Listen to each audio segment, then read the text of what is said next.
morning and welcome. This is the second of our panels leading up to this year's Global Borrowers and Investment Forum, looking at the topic of diversity and inclusion in financial services.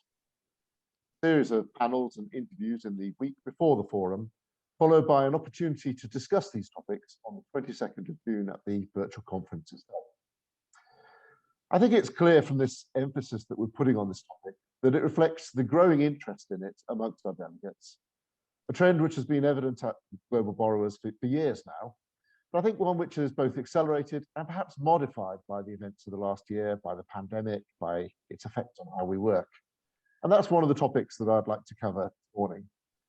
Another topic is the importance of diversity and inclusion topics in the areas of asset management and investment banking. To help me do this, I have the panel of panelists that you see in front of you. Let me briefly introduce them to you. Mandy DeFilippo is the Global Head of Risk Management for Fixed Income and Commodities area at Morgan Stanley. Mark Freed is the CEO and co-founder of ETW, an organization that helps financial institutions to attract, recruit, and retain female staff, and to promote the economic and social benefits of gender equality. And Melda Mergen is the Deputy Global Head of Equities and the co-chair of North American Diversity and Inclusion Group at Columbia Threadneedle Investments. Thank you all for joining us today. I mentioned about working from home. I can see from your pictures that one of you is working from home and two of you aren't. Presumably the whole year of working from our home offices has affected diversity in the workplace, probably in a positive way. Have you been able to capitalize that? And as we start to return into the office environment of different speeds and different industries, what are the risks to the diversity from that? Mandy, you're in the office. You can. Shall I kick off? Thank you very much. I am in the office, as you can see, and thank you very much for the intro. As you said, we're more than 1 year on here from the pandemic taking hold, and last year at this time we were all coming to grips with lockdowns and restrictions and what they would mean for the workplace over probably a longer period of time than we had initially thought. And now, as you say, the discussion is shifting. For many of us, now we're talking about vaccines and testing programs and keeping people safe as we think about transition, perhaps back to a workplace environment. And I think the best way to sort of think about this is to talk first a little bit about what we've gained and what we learned during the work from home period, and then kind of what the challenges are going to be during the transition. I think the number one thing for me when I think about what we learned from what happened during the pandemic is, quite frankly, we all had to change how we operate. So regardless of whether we worked from an office or we worked from home or we worked remotely from other places, everyone changed. And I think that created a different emphasis on networking, how people connect to each other, and also sort of opened up new ways of building relationships, I think, that didn't exist before, which I think was a positive. I think another thing that we all learned is how to use video comms technology, okay, as we are all doing today. I personally, and maybe I'm a technology dinosaur, but I had never heard of Zoom before, we all started working remotely. And now I can tell you, Zoom, I think, has a permanent place in the workplace, regardless of where we're working from. And I think doing meetings on Zoom itself or any kind of video platform, it's different from an in-person meeting. What I noticed is people pay attention, they listen in a different way. You don't have as many interruptions because it's very hard to talk over people. Body language is different, it's used differently, and all of that changes the dynamic of an in-person meeting in ways that I think have been very beneficial in terms of helping us to rethink in-office relationships and kind of building those things, which are very important for diversity. I think the last thing I would just say is change creates the opportunity for more change. So when people change things, they see things differently, they're primed to make changes. I think, that's a huge positive. Over this period, I've engaged in more conversations than I can remember about things like how do we organize our workplace, how do we change and do things better than I ever have before. And I think it's largely because people have had to change how they think. And I think also they've seen different ways of working. You know, in an industry where flexible working was not something that a lot of people thought could work, we just spent a year where everybody was essentially working flexibly. And I think that, you know, has been a very strong example and, you know, gives us a good basis for which to, as I was saying, sort of think differently about the workplace as we move forward. Now, that's all really positive and can really foster and be a great complement to diversity initiatives in the workplace. The concerns that I personally have, and I think that we're all talking about as we think about transition, to me, it's essentially three things. The first one is the shift back to in-office will not be the same for everyone, which could create some, you know, imbalance and inequalities. I think when everybody shifted to remote working, in effect, it was a big bang. We all had to do it really quickly, and it happened pretty much for everyone. Coming back, this transition is very different. A lot of companies are doing things at different times. People in their individual circumstances are operating differently. And I think we need to really watch out for the inadvertent creation of an in-out office, you know, in office, out of office, grouping, things like that, which could introduce, you know, challenges to inclusion within the workplace. I think another thing about transition is that they're inevitably difficult and complicated.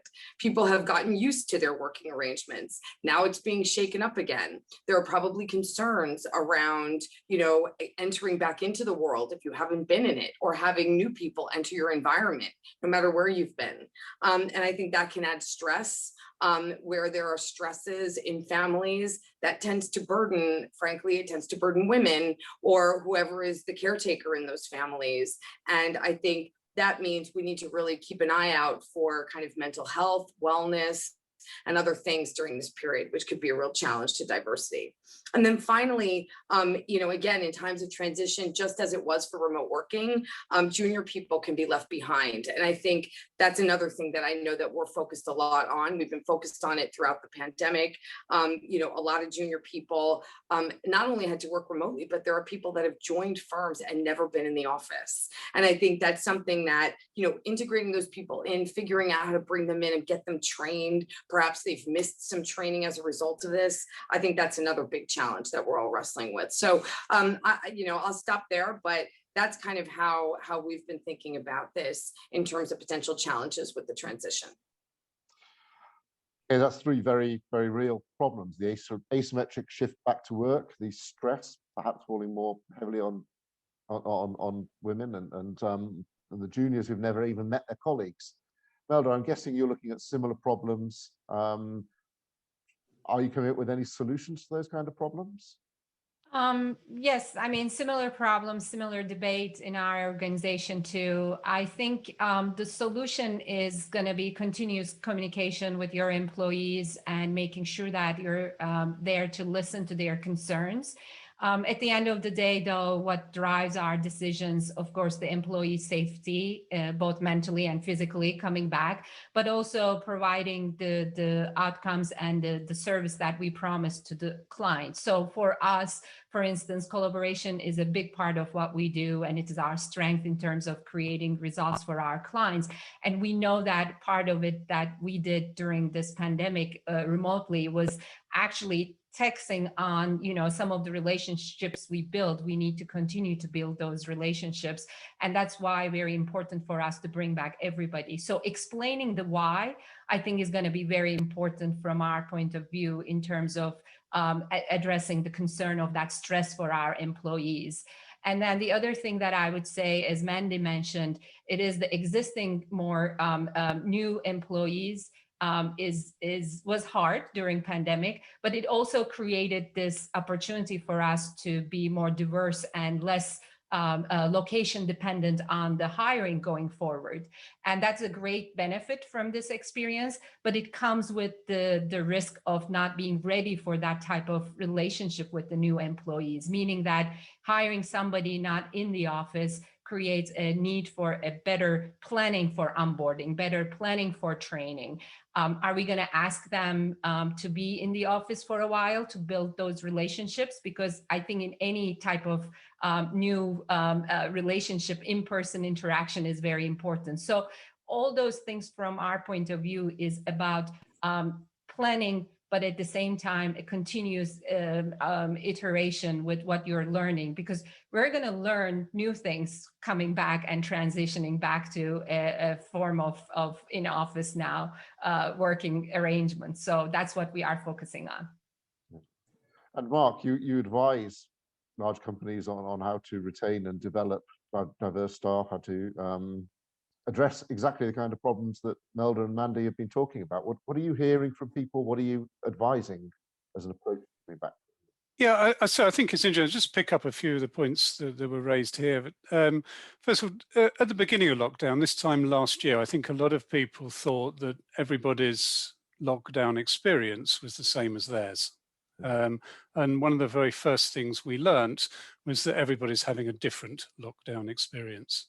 Whether you're young, you're a woman who's caring and trying to cope with homeschooling, or you're a man who is at home for the first time during the week for a long time. And I expect that everybody's return to work, whatever decision their employers make about hybrid working or whatever, is going to be different as well. Yeah, and we need to therefore look at everybody differently. We need to look at how we support those young people, how we support those people who we've never met in person before because we took them on during lockdown. The other thing I would say though as well is for a lot of men, this is the first opportunity that they've had in ages to be at home with their families, to kick the ball around with their son or daughter at lunchtime, to be there at the school gates. And whilst there's been a lot of very right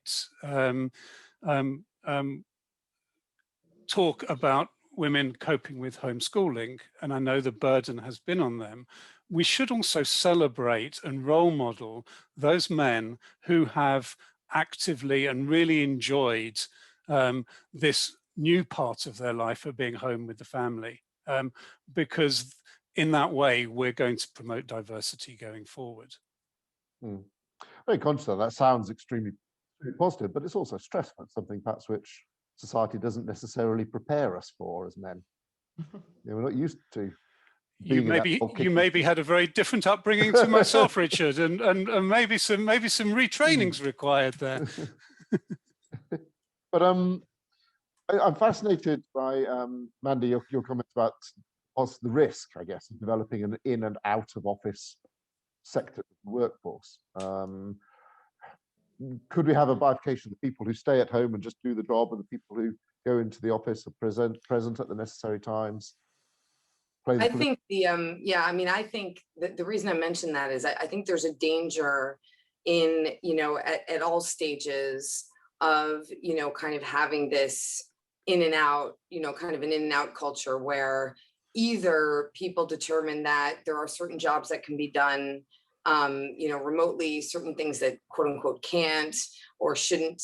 And that creates a sort of, exclusive kind of difference, or unintentionally, but it could, or you just have people that feel better able, or somehow there's a kind of momentum shift, and everybody's thinks again, well, everyone is coming back to the office, so I need to as well, and people that are then discouraged from trying to set up what I think Mark, you referred to, and what we've all seen, which is a lot of people actually found it very helpful to have certain days a week where they were not working in an office 9 to 5 or whatever the kind of traditional time frame is.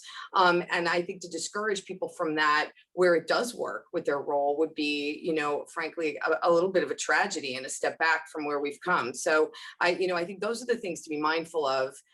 as we are kind of transitioning back.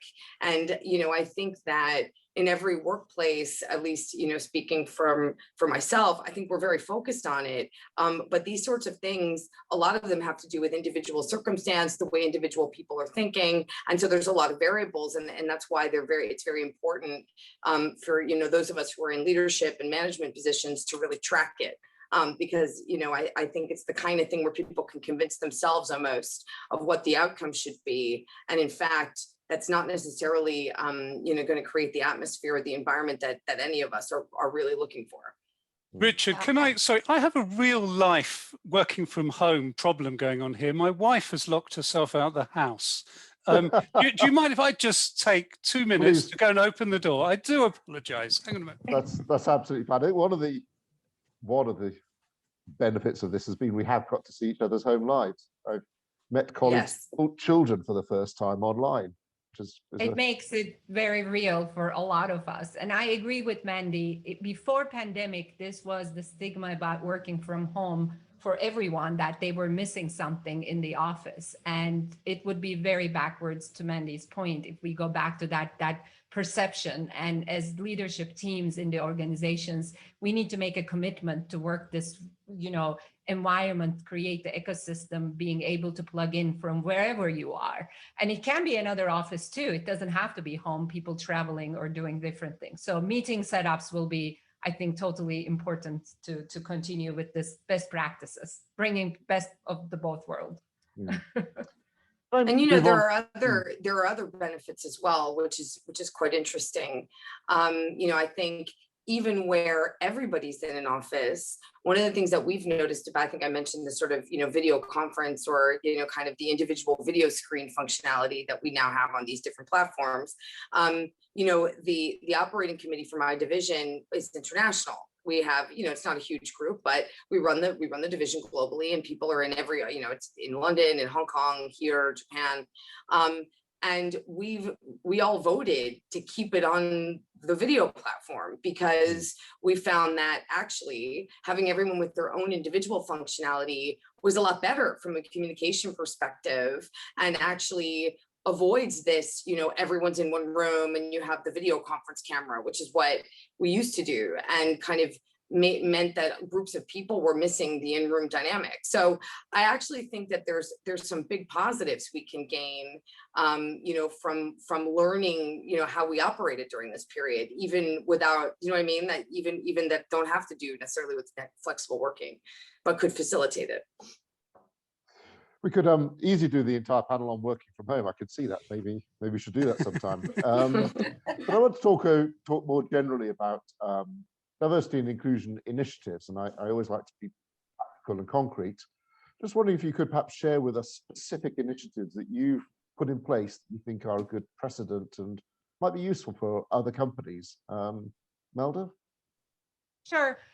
We spent a lot of time in the last 2-3 years to create our D&I framework and globally, and we definitely spent time on that, and we created these focus areas.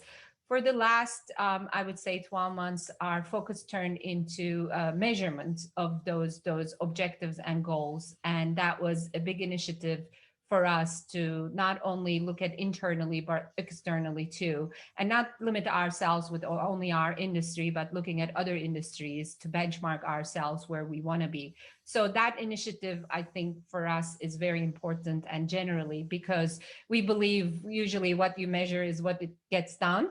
So instead of staying pretty much high level and theoretical, you need to go to the ground level and start measuring progress. So a couple of things, though, to be careful with that is the fact that some of our objectives are pretty long term. So you want to measure really the milestones than the point of arrival, because this is a topic, especially when it comes to diversity and inclusion, is bigger than individuals, bigger than the organizations, right? You know, we are dealing with society, we are dealing with regulations and everything. So it can be very demotivating if you really only think about point of arrival in the next 3, 5, 10 years. So any success, small or big, should be celebrated and taken into account in that journey. So that has been the initiative that I'm very proud. It was a lot of work. It was a lot of candid conversations took place. And that was something I really, as I said, proud what we've done, but I would definitely suggest everybody should start making it much more tangible that way and transparent internally and externally. Yeah, I think I would say, you know, to your point entirely, I think what's really, for me, what's been interesting, having been in an industry where diversity's been something that I think has just been, you know, a very big and important topic for a long time.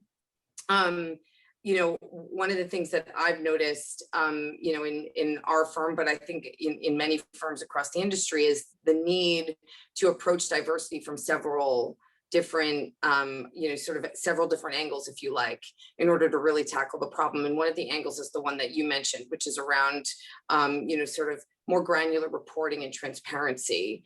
You know, kind of what are we trying to achieve? Have we achieved it? I think the other pieces of it, and I think this is one of the things that you know, we did in our firm, is obviously you need the tone from the top, but you need it to be visible. You know, one of the things we did over the past year is we made one of our core values commitment to diversity and inclusion, which, you know, it sounds like a lot of words, but actually was quite a big deal for those of us in the firm who feel strongly about diversity. And on top of that, you know, there were a lot of senior management appointments that were made by the same leadership that made that commitment. So you have that sort of visible beacon you can see. Then the reporting that you're talking about, which I think we've also been kind of working through. And then obviously we have our employee programs as well, which, you know, we actually during the pandemic, you know, we introduced more programs that are, you know, aimed at sponsorship, mentorship, and management of diverse employees, but we did it virtually. So we provided a lot of the learning, the networking, and the development. We did that both on virtual platforms and in office. So we did that. And then I think finally, one other thing that I thought was kind of cool to mention is we rolled out some virtual panels specifically on D&I topics. And again, you know, I don't know that it sounds like such a significant initiative, but it was actually very important, because what we did is we took our own employees, combined them with external facilitators, and had people talking about their experiences in very sort of targeted, specific, you know, kind of diversity topics. And it was impactful in that it reminded people as managers and leaders, but also as employees, that everyone kind of is thinking about these topics and that it's important to the firm. And it actually gave rise to a lot of dialogue that fit very well with all of the other initiatives you were doing. So I just think to your point, you know, you raised it about the reporting. I think it's, you know, it's incredibly important. And I think having all of these different approaches is the way towards, you know, kind of a diversity strategy that takes root, if you will. Right. Yes, I'm hearing a lot of very positive things about transparency, reporting, core values. Mark, yeah. So in the UK here, we've got 4 years of transparency and data with gender pay gap reporting. And what that data shows us is financial services are no more diverse from a gender perspective today than they were 4 years ago. We've actually made very little progress. A number of firms, significant proportion of firms, actually have fewer top quartile earning women as a proportion than they did 4 years ago. I think yeah, we need to measure. We need to have these events, these webinars, these scenarios, etc., etc. But we also need to start taking more decisive action. We need to stop talking. One example of that, obviously recruitment is something that's very close to my heart.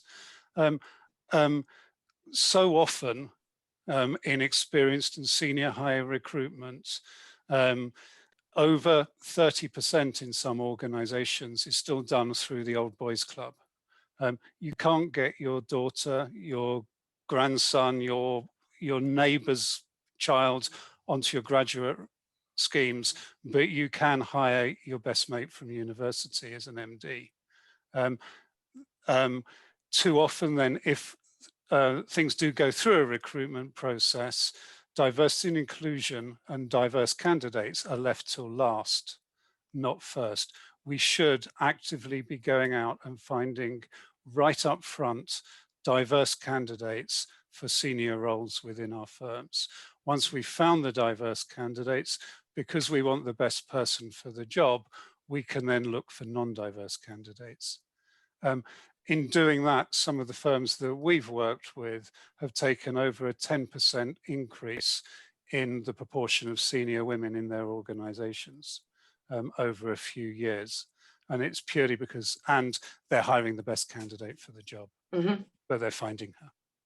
Yeah, and I mean, I think senior appointments are incredibly important. I mean, that's why, you know, sort of that's why it was the first thing I mentioned. I just think it sends such an important signal, letting alone the fact that it's, you know, whether they're the best candidates, which, you know, I would believe as well. But I think that's, you know, it's incredibly important. Sorry, Melda.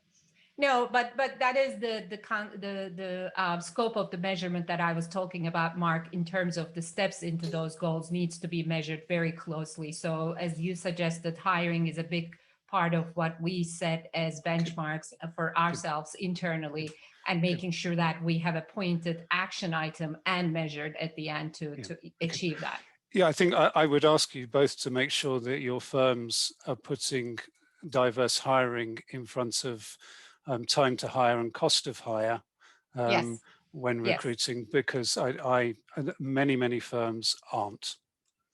I agree. There are so many reasons why it wasn't happening. We need to address all of those things, so, you know. Transparency in reporting is necessary but not sufficient, as we've seen with gender pay reporting in the UK. Yeah, we need to know that information, but then we need to act on it as well. Well, you need, it's a knotty, in a way, it's a problem that requires, as we've been saying, you know, multiple different approaches all at once. You can't, you know, there isn't any one, in my experience, there isn't any one program that solves it. You need a comprehensive program and comprehensive commitment in all of these areas to really make progress. I think all of us would say that that's our observation. Let's focus on recruitment and ground zero of recruitment, the graduate recruitment. Mark, I'm going to show my age here. When I started in the 1980s, I look at my fellow graduates at City. Very few of us had economics or quant degrees. I was one of the few that did. There are people there with English literature, with history of art degrees, I don't know what. I don't think any of us had done an internship in financial services. It feels like there's a trend, though, towards a narrower definition of what's acceptable to get into financial services. You need to be a quant. You need to have taken a great interest in financial services in order to just get that first interview. Is that a fair criticism, or do you think turning full circle? Richard, I think it's partly fair, can we say, but and certainly was very true a few years ago. If you look at graduate recruitment now, and some great work has been done in that area in all firms across the board, where they are looking for more diverse candidates. I agree with you. Some of the focus there has been on finding female graduates instead of male graduates, but they still need that background in certain degrees and have gone to certain universities. Increasingly, I think, particularly over the last 3 or 4 years, I've seen firms focusing more on even non-graduate intake, people from neurodiverse backgrounds as intake, and that can only be a good thing. I think we're making strides forwards there as an industry, and about time and good on them. Mm-hmm. Yeah, I think some of it is also the nature of investment. You know, how you invest is changed over time. It is more data driven. It is more technology driven. So from my point of view, it is not about that we need to hire specifically those experiences, especially at the entry level. It is more about the competencies that we should be looking for. But as an organization that requires you to be ready to onboard those people and give the technical training they need to be an investor the way that today's markets require. So it is a combination of that commitment of looking for diverse candidates, but be prepared to onboard them.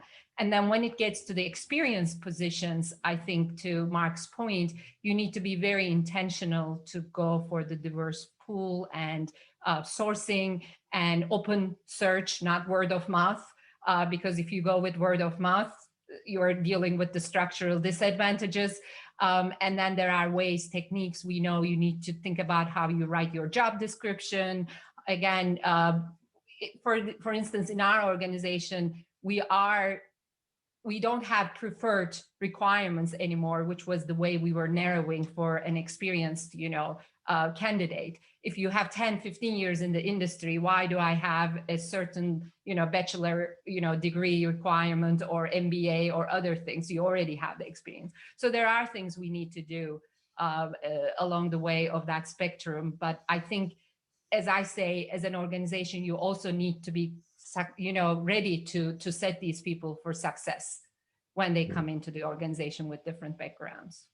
Yeah, clearly. No, I agree with that. I think, for us, we've made, I think over time, and now quite consistently make efforts to look for candidates from very different backgrounds, not just kind of quote unquote diverse backgrounds, but frankly, different degrees, different schools, different, kind of work experience set, all of that. I think, that's definitely something that we focus on.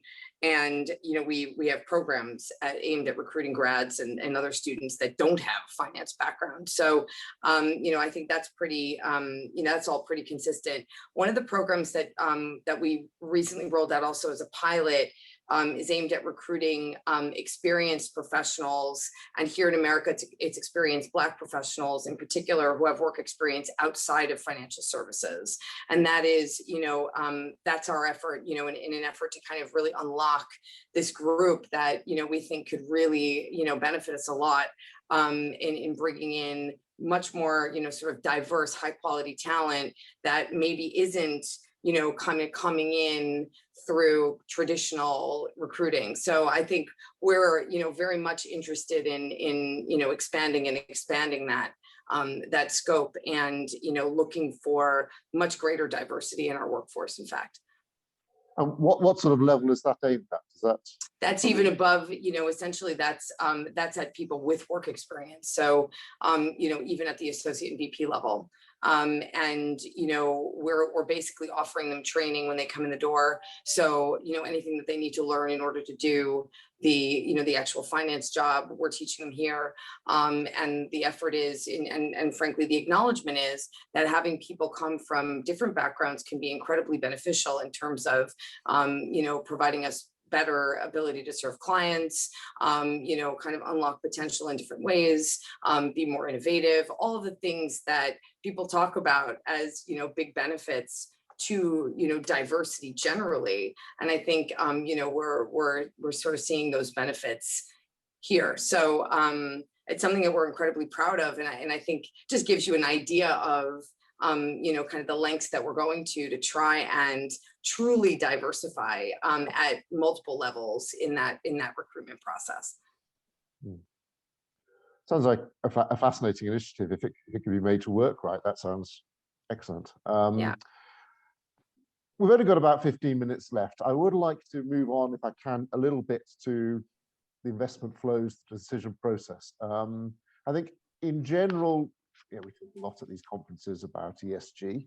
We used to talk a lot about green, then we broadened it to ESG. With everything that's happened, with global warming getting further up the agenda, with everything related to COVID being the big topic, is there a risk that diversity and inclusion topics become a bit sidelined? If you're a socially responsible investor, either you are or you aren't. You're not going to be socially responsible focusing on this topic or that topic or the other topic. It's easy for the United Nations to define whatever 30 sustainable development goals. Investors need to focus as competition. responsible dollar. Melda, do you? As you suggested, some of the components, when you think about environmental, social, and governance, much easier to measure, and it is tangible. And there has been actually some attention for longer than what we are discussing here in terms of diversity and inclusion. So as you suggested, carbon emission is something we can measure. It's been talked. There's an agreement, global agreement for the companies to reference back to. I don't think it is actually becoming or became less important with pandemic. It became more important, but as we discussed so far, so much complexity into the topic is creating this, I would say, a way to say, how can I measure it? How can I achieve it? Question. But as we discussed, this measurement approach, transparency, disclosure is going to increase this to be a very, very specific objective of investments going forward. And from my point of view, also, as we discussed, our fiduciary responsibility for our clients is with the financial outcomes. But there's so much evidence, if you really identify the factors going into diversity and inclusion, actually translates into financial outcomes that we can show to the client why we need to focus on. So from now on, I really feel like it's going to get more and more important. And even with, regulatory, I would say, approach, you're seeing more of these type of outcomes being included in the policies. So Fed is not talking about unemployment anymore, is talking about quality of unemployment, meaning more, diverse unemployment. So all those things are getting much more attention going forward from here, in my opinion. Yeah, I agree with that. I think, if anything, interest from all over kind of the market and from regulators has only increased over the last and accelerated, over the last year. And I think, the issues that you mentioned, I think certainly exist. There's always been, I remember, even from many years ago when you've had the first sort of green bonds and green initiatives in the marketplace, there's always been this question around how do you measure, what are the appropriate KPIs, do you need a certification process or not, all that kind of thing. Even with that, I think, this emphasis, I think is here to stay and is only going to get, greater and greater emphasis and more attention from the public, from investors, frankly from our perspective, from clients who are looking to fund themselves using financing in these areas and to finance initiatives that have an ESG angle to them. So no, I think this is a lasting trend. I agree with you, Mandy and Melda. I think it's interesting. The last year has been all about social and governance. We've had a monumental global pandemic, and we've had to respond as societies, and we've had to respond as governments. And I think people have become much more aware. Again, with the Black Lives Matter. This has come much more to the fore in everybody's mind. And one point I'd like to make, though, I think we hear the term greenwashing. It's very easy, or it's very difficult, perhaps, to greenwash, or more difficult to greenwash environment, social and governance. I think we do need some more clarity, some more transparency about what we mean there. And how it's measured, and what's good and what's bad, or what's mandated and what's not. Yeah, that goes back to the measuring, as you say, absolutely. Yeah. And I think it's always been a challenge in this space, and I think that'll continue to be so as it evolves. And I have to say that also the companies are reacting in that direction too. We can't go to any conference without having a 30 minutes discussion about ESG, including diversity and inclusion at the management level, which is good, because if they get the message as strongly as we are experiencing, they will start thinking about it, and they will be changing things. So that's the good news. Yeah. Mark, to Melda's point about quantifying it, and yeah, you can measure carbon dioxide emissions, that's easy. Look, there's plenty of evidence that diverse companies are outperformers on average. If you were designing your own fund that was going to capitalize on that relationship, how do you measure it? How do you measure what is diversity? I think it's difficult because I don't think we just want to measure diversity. Diversity is probably easy to measure than anything.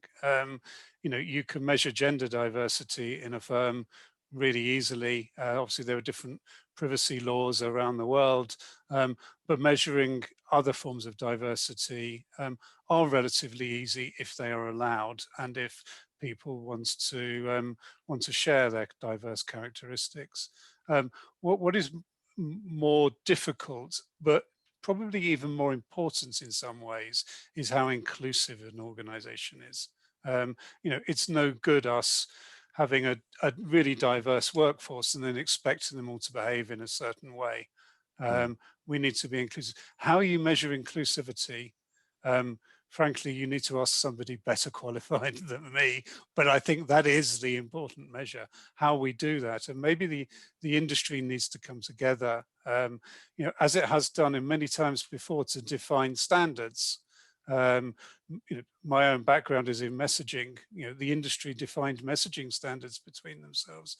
It shouldn't be too difficult for them to define standards in S and G and E. And I'm sorry, go on. Sorry, I agree with Mark. I mean, diversity, representative diversity is something you can measure as Mark is suggesting, and you can slice and dice. The cognitive diversity which leads to inclusion and belonging is harder. I think, again, I don't know if the world needs another index, but the point though, you need some principles agreed upon and aligned, again, around the definitions and the transparency around them. And also, I think at the company level, you need to have some systematic processes and institutionalized ways of doing things that are the evidence, or at least the ways you can measure. So it is about that independent thought coming to the table, how you debate, how you collaborate. All those things actually are ways to see the signs of it. You can't maybe guarantee it, but there is a minimum there we should be able to look for. I think one of the challenges here as well is that when I look at firms' diversity and inclusion websites or their gender pay gap reports, or whatever it is, quite a lot right up front hitting you in the eye is, we signed this charter, we signed that charter, we got this award, we got that award. But underlying that, when you open the can and you look at some of the data, it makes you wonder why, and whether these awards are and signing charters are actually just up there for show. A bit like the greenwashing debate. Yeah, absolutely. Green. Yeah. And we've only got about 5 minutes left. So there's one topic that I would like to ask about, and it's another analogy to the green market.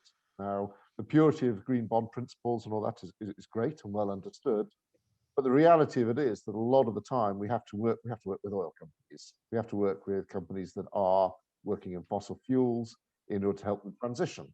Now, presumably the same can be said for diversity and inclusion. We want to invest in companies, we want to facilitate companies in countries and sectors that don't score as well. Misogynistic countries, misogynistic sectors, for example. Should we be engaging? Is it better to be engaged and be an instrument for change in those countries? How do you think about it? I'll start. From an investment process philosophy point of view, as we do it so far with every topic that we discuss with the clients and how we invest. First of all, you need to be very transparent, like what's your objective and how you're investing in those companies. So if you are investing in it and you're trying to meet these objectives about diversity and inclusion, I don't think you can exclude the companies just for where they are today. because that would create, I think, not a good outcome if the company is willing to change. So from my point of view, as an investor, you should definitely be engaged and invest in companies that are willing to change or in a transitionary, period. But you need to be very, again, transparent and explicit with your own plans as the investor, what you're asking for, and what is the timeline you're expecting them to start taking some actions and you expecting to see progress, like we are talking about our own organizations.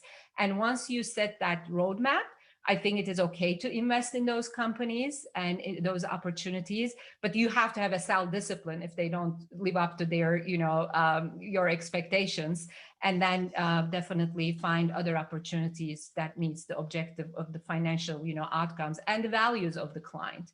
But I would not be in favor of a blanket, statement about broad statement about not investing in a certain area or certain region or certain industry.